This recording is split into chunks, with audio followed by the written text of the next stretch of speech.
Doctor साहब, बहुत बहुत स्वागत है आपका हमारे चैनल में। Thank you. आज हम आपसे जानने वाले हैं कि प्रेगनेंसी के दौरान वाइट डिस्चार्ज की समस्याएं जो होती है, इसके बारे में हम आपसे जानकारी लेने वाले हैं। तो मैं चाहती हूँ कि आप हमारे साथ ये जानकारी साझा करें। प्रेगनेंसी में जिन औरतों को पहले से ही वाइट डिस्चार्ज के प्रॉब्लम रहा है, उन लोगों में ज़्यादा कॉमन है कि प्रेगनेंसी के दौरान वो वाइट डिस्चार्ज हो।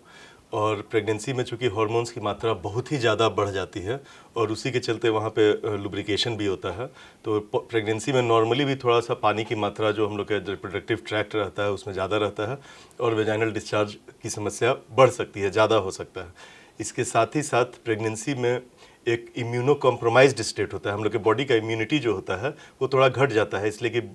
माता के शरीर को जो बच्चे को धारण करती है उसमें से आधा भाग पिता से आया रहता है, जो कि एक फॉरेन एजेंट है एक तरह से का। तो उसको अलाउ करना, उससे आया हुए बच्चे को अपने बॉडी में रखने के लिए हम औरत के बॉडी के अंदर इम्यून सिस्टम जो होता है उसमें चेंजेस आता है कि वो उसको एक्सेप्ट कर सके, अपने इम्यूनिटी को वो उसमें घटाती है। तो इस कारण से इन्फेक्शन होने का चांसेस भी प्रेगनेंसी के दौरान और बढ़ जाता है। और जो कॉमन इन्फेक्शंस होते हैं वेजाइनल इन्फेक्शंस, जैसे कि कैंडिडियासिस है, फंगल इन्फेक्शन जो सबसे कॉमन होता है, और दूसरे ट्राइकोमोनियासिस होता है, वो भी एक तरह का माइक्रोब होता है, माइक्रो ऑर्गेनिज्म होता है जिसके में बीमारी होती है नॉन प्रेग्नेंट स्टेज में भी और प्रेगनेंसी में ज़्यादा, बिकॉज कि प्रेगनेंसी में वो वुमन और इम्यूनो कॉम्प्रोमाइज्ड है। तो जैसे कि वाइट डिस्चार्ज हो रहा है, तो वाइट डिस्चार्ज के साथ किसी तरह की समस्याएं ज़्यादा बढ़ सकती हैं या फिर किसी खतरे का संकेत है अगर किसी को ये समस्याएं ज़्यादा हो रही है तो? देखिए, अगर वाइट डिस्चार्ज आता है, एक डिस्चार्ज होता है जिसको फिजियोलॉजिकल डिस्चार्ज बोला जाता है, वो नॉर्मल हो सकता है। अगर फिजियोलॉजिकल डिस्चार्ज होता है तो उसमें कोई भी कष्ट नहीं होता है दूसरा, जैसे इचिंग होना, खुजली होना प्राइवेट पार्ट्स में, या उस पर काफ़ी देख के ही निशान ऐसे आए रहते हैं, रेडनेस होता है, स्वेलिंग हो जाता है। तो अगर रेडनेस, स्वेलिंग और इचिंग का कंप्लेन है तो ये खतरे की घंटी एक होती है, इसका मतलब कि कोई इन्फेक्शन हुआ है, और प्रॉपरली उसको लोकल एग्जामिनेशन करा के किसी गायनेकोलॉजिस्ट से और उसका प्रॉपर ट्रीटमेंट जो एंटी फंगल एजेंट या एंटी ट्राइकोमोनियासिस एजेंट वगैरह चलाया जाता है। साथ ही साथ एक दूसरा रीज़न ये भी हो सकता है, कभी कभी प्रेगनेंसी में जो पानी की थैली होती है जिसे एमनियोटिक सैक बोलते हैं, वो भी रप्चर हो सकता है, और वो साइलेंट रप्चर भी, पतला भी रप्चर हो सकता है, ज़्यादा अगर रप्चर होता है तब तो एक बार में ही काफ़ी पानी निकल जाता है और लेबर पेन में चली जाती है महिला। लेकिन कभी कभी ये जो लीकेज होता है वो बहुत पतला कोई दरार एक रहता है एमनियोटिक सैक में, उस जिसके अंदर बच्चा तैरते रहता है और वहाँ से एमनियोटिक फ्लूइड आता है। तो अब कुछ किट बेस्ड टेस्ट भी आ गए हैं। एक तो लोकल एग्जामिनेशन से भी दिखता है, अगर हम लोग देखें और एग्जामिनेशन के समय अगर औरत को खांसने के लिए बोले और देखा कि बच्चेदानी के मुंह से पानी आ रहा है, इसका मतलब कि यह लीकेज है और उसका अपना अलग ट्रीटमेंट होता है, कंप्लीट बेड रेस्ट दे के, एंटीबायोटिक्स दे के, लीकेज प्रिवेंट करने के लिए दवाएँ कुछ होती हैं, या लीकेज ठीक करने की भी कुछ दवाएँ होती हैं, वो सब शुरू कर दिया जाता है। तो अब किट्स भी आ गए हैं जो कि उस एमनियोटिक फ्लूइड को टेस्ट, जो फ्लूइड रहता है उस डिस्चार्ज को हम लोग चेक कर सकते हैं कि एमनियोटिक फ्लूइड का डिस्चार्ज है या नहीं, इसलिए कि एमनियोटिक फ्लूइड डिस्चार्ज होना अपने आप में गंभीर प्रॉब्लम रहता है। लेकिन अगर वैसा बात नहीं है तब फिर घबराने की उतनी बात नहीं है, इसलिए कि अधिकतर जो इन्फेक्शंस होते हैं, एंटी फंगल जो दवाएं होती है, कुछ खाने की भी होती हैं, अधिकतर लगाने की भी होती हैं, उससे ठीक हो जाता है। ये दूसरी बात है कि काफ़ी रिकरेंट ये प्रॉब्लम होते रहता है ड्यूरिंग प्रेगनेंसी, चूँकि इम्यूनो कम्प्रोमाइज्ड स्टेट रहता है, तो एक बार इन्फेक्शन होने पर ठीक भी हो जाए तो ये समस्या लगी रहती है। साथ साथ कभी कभी बच्चेदानी के मुंह पे कुछ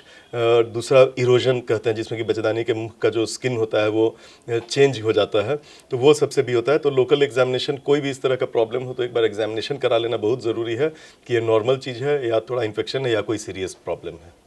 तो क्या ये जब ज़्यादा बढ़ जाता है, जैसा कि आपने बताया कि सीरियस प्रॉब्लम्स के बारे में, तो इससे बच्चे पे भी किसी तरह का खतरा हो सकता है? वेजाइनल इन्फेक्शंस अगर रहता है तो कभी कभी एसोसिएटेड रहता है कुछ इन्फेक्शंस IUGR से, जिसमें कि इंट्रायूट्राइन ग्रोथ रिस्ट्रिक्शन हो सकता है अगर ये इन्फेक्शन गर्भ के अंदर भी फैल जाए तब, और साथ में एमनियोटिक फ्लूइड में इन्फेक्शन फैल सकता है, यूट्रस में इन्फेक्शन लग सकता है। कभी कभी ये इन्फेक्शन काफ़ी गंभीर रूप भी ले सकती है, कभी ड्यूरिंग प्रेगनेंसी या आफ्टर प्रेगनेंसी काफ़ी इन्फेक्शन भी हो सकता है। बहुत रेयरली पेशेंट शॉक में भी, सेप्टिक शॉक में भी चली जा सकती है, लेकिन ये सब बहुत रेयरिटी है जिसमें नेग्लेक्टेड केसेस हैं, या केस खराब अगर कोई हो जाता है उसमें अगर प्रॉपर स्टेज पे हम लोग ट्रीट कर दे तो ऐसा कोई समस्या नहीं आता है। लेकिन बच्चे का ग्रोथ कम होना, फ्लूइड कम होना, जिसको ओलिगोहाइड्रोमनियस बोलते हैं, पानी भी कम होने के चांसेस रहता है, और प्रेगनेंसी का जो भी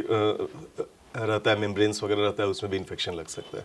तो फिर ट्रीटमेंट के दौरान एक महिला क्या कर सकती है घरेलू तौर पर भी, जब ट्रीटमेंट करा रही है, अगर वाइट डिस्चार्ज की समस्या उसे लगातार परेशान कर रही है, बढ़ गया है, तो वो घरेलू तौर पर क्या कर सकती है? घरेलू तौर पे तो कुछ नहीं करना है उसे। अगर पानी की मात्रा ज़्यादा आ रहा है तो उसको कंप्लीट बेड रेस्ट में रहना चाहिए, और पैर के नीचे जो बेड रहता है, बेड के नीचे 1-2 ईंटा उसमें रख देना चाहिए, ताकि पैर का